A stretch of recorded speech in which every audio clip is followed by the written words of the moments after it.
சென்னை கோயம்பேட்டில் உள்ள grand tower ஹோட்டலில் இஸ்திரி போடும் தொழிலாளி போல பதுங்கியிருந்த மேற்கு வங்க மாநிலம் புர்பா பர்தமான் மாவட்டத்தை சேர்ந்த அனோகர் என்பவரை சென்னை போலீசார் உதவியுடன் மேற்கு வங்க மாநில தனிப்படை போலீசார் அதிரடியாக கைது செய்தனர்.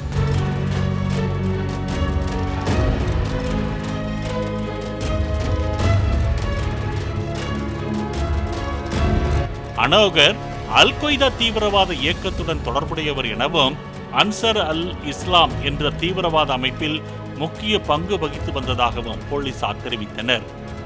மேற்கு வங்கத்தில் கைது செய்யப்பட்ட ஹபீபுல்லா என்ற தீவிரவாதியை விசாரித்த போது அவர் தலைமறைவாக உள்ள தனது கூட்டாளி அனோகர் சென்னை ஹோட்டலில் தங்கியிருப்பதாக வாக்குமூலம் அளித்ததன் அடிப்படையில் இந்த கைது நடவடிக்கை மேற்கொள்ளப்பட்டதாக போலீசார் தெரிவித்தனர்.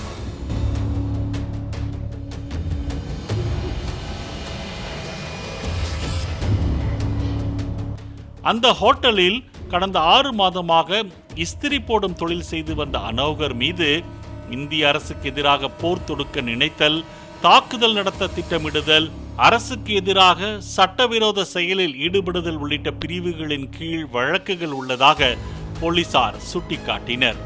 பாலிமர் செய்திகளுக்காக செய்தியாளர் கதிரவன்.